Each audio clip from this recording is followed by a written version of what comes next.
سلام، امیدوارم حالتون خوب باشه. الناس غفاری هم مدرس زبان انگلیسی اومدم با درس 2 اصطلاحاتمون.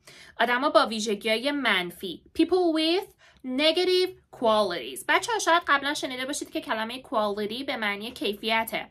اما بدونید که quality میتونه به معنی ویژگی‌های شخصیتی هم باشه. دیگه چه کلمه‌ای داریم؟ کلمه characteristic و کلمه trait رو هم داریم که به معنی ویژگی‌های شخصیتی هستش. و اگر راجع به ویژگی‌های ظاهری بخوایم حرف بزنیم، میتونیم راجع به مثلا بینی یه نفر بزرگه، یا چشماش بزرگه، یا کلا اعضای صورتش بزرگه، از کلمه feature استفاده بکنیم. بریم سراغ اصطلاحات امروزمون. کلمه اولمون windbag هستش. wind به معنی باد و bag هم که به معنی کیف ساک. حالا windbag منظورمون چه آدمیه، چه کسیه؟ ببین، یه کیسه که توش هوا به درد میخوره؟ به درد هیچ کس نمیخوره.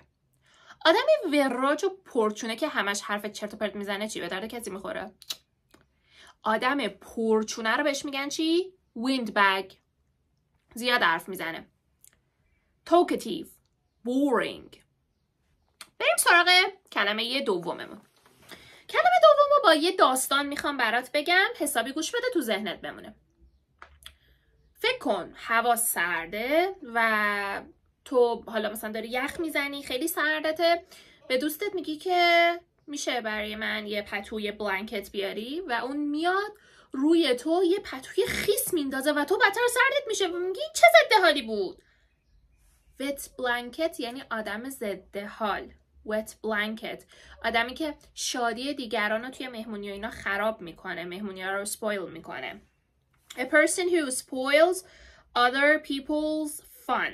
آدم حالگیر، دشمن شادی بقیه. بریم سراغ کلمه بعدیمون. کلمه بیزی رو خب میدونی به معنی اینکه یه نفر سر شلوغه. حالا بادی هم که میدونی به معنی بدنه یا شخص، مثلا everybody. حالا ما میخوایم با هم یه کلمه یاد بگیریم که ترکیب این دوتاست. busybody که حالا نوزی پارکر هم میگن به معنی آدم فضول. she is a busybody. فضوله. She keeps asking you questions about your private life. همش راجع به زندگی شخصی سوال میپرسه. بچه keep با فعل با ing بیاد یعنی دائم یه کاری رو انجام دادن. مثلا میخوام بهت بگم به حرف زدن ادامه بده. keep walking. ببخشید keep walking میشه به راه رفتن ادامه بده. به حرف زدن ادامه بده. keep talking. به شنا کردن ادامه بده. keep swimming. خب پس اینم میگه که همش دائم داره سوال میپرسه. She keeps asking questions. بریم سراغ بعدی که در واقع خودش گویا هست. Yes man، yes woman یا yes person. Yes person یعنی چی؟ یعنی آدمی که همش میگه yes yes yes yes yes. آدم بله قربانگو. A person who always agrees with their boss or superior. با آدم موافق خودشون همیشه موافقن. I can't stand Joey. نمیتونم جوی رو تحمل کنم. He always agrees with the boss. همیشه با رئیسمون موافقت میکنه. He is a yes person. He has no will of his own. هیچ اراده ای از خودش نداره. بله قربانگوه. بریم سراغ اصطلاح بعدیمون. Pain in the neck. Pain به معنی درد و neck هم که به معنی گلو. حالا دیدی میگیم طرف مثلا باعث میشه آدم حناق بگیره یا درد سره. آدمی که درد سره مایه در واقع مایه درد سره، دوباره تکرار کردم، میشه pain in the neck که البته توی حالت بی‌ادبانش میگن pain in the ass. ass به معنی باسنه. حالا بخوایم کلی یه مترادف بگیم میتونیم بگیم an annoying or boring person. مثال میزنم I'm sick and tired of Jason. از جیسون خسته شدم.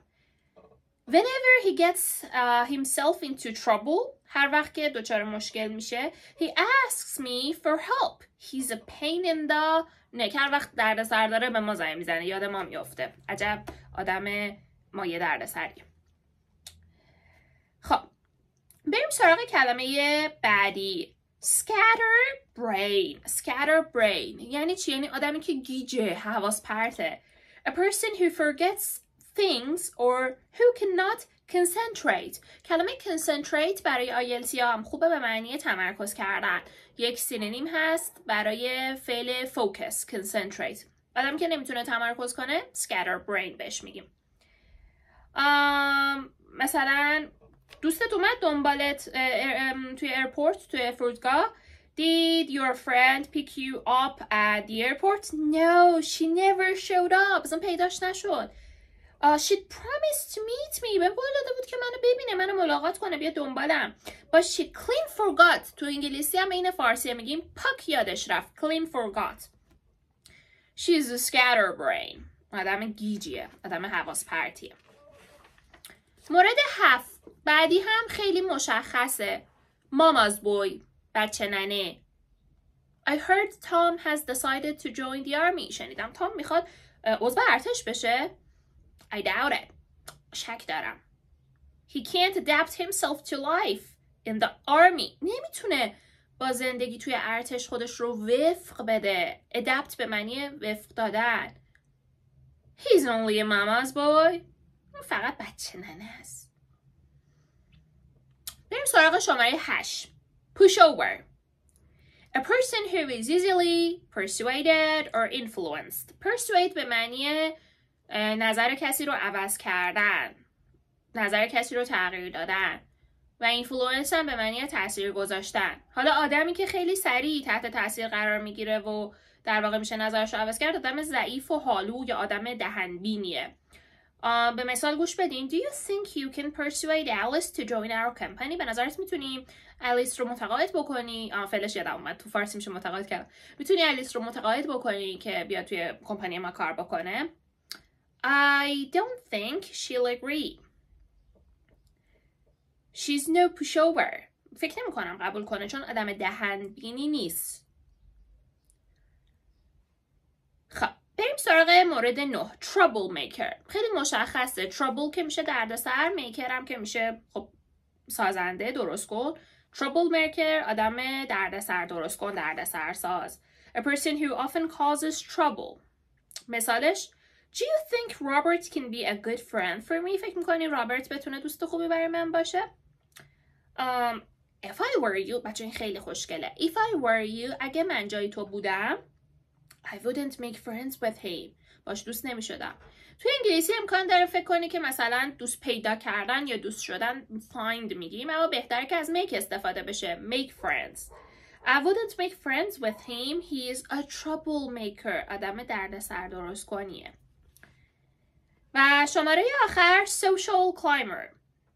social که میشه اجتماعی و climber هم که میشه اون کسی که مثلا کوه میره بالا رونده. حالا منظورمون از بالا رفتن چیه؟ آدمی که دوست داره بالا بره، دنبال جاه و مقام و منزلت و اسم و رسم میخواد. به این آدما میگن social climber. A person who tries to elevate their social status. میخوان که اون جایگاه اجتماعیشون رو ببرن بالا. She comes from a middle class family. از یه خانواده طبقه متوسط میاد. But she tries to socialize with high class people. اما سعی میکنه که با آدمای با کلاس معاشرت بکنه. She's a social climber. دنبال مقام منزلته، دنبال جاه و مقامه. خب با هم یه دور کلماتمون رو مرور میکنیم. Windbag, wet blanket, busybody, yes person, pain in the neck, scatterbrain, mama's boy, pushover, troublemaker, social climber. ممنونم از اینکه همراه هم بودین. درس سوم راجع به آدم‌ها با ویژگی منفی هستش. حتما چنلم رو سابسکرایب بکنید و پیج اینستام رو هم داشته باشید. سعی میکنم که براتون درسای متنوع بذارم و کلماتی رو بهتون یاد بدم که توی کتابای عادی مثل American English فاید ندارید، اما امکان داره که توی فیلم ها یا توی موسیقی ها بشنوید و معنیش رو ندونید. با من همراه باشید. خوشحال میشم که نظرتون رو بدونم. اگه تو موضوع خاصی دوست دارید کلمه یاد بگیرید یا دوست دارید که من براتون تولید محتوا بکنم، میذارم حتما توی کامنت ها نظرتون رو بگین. من سعی میکنم که طبق نیازی که شما دارید تولید محتوا رو انجام بدم. خیلی دوستتون دارم. ممنون از اینکه با لایکتون و سابسکرایبتون بهم انرژی میدین. See you in next lesson. Love you. Bye bye.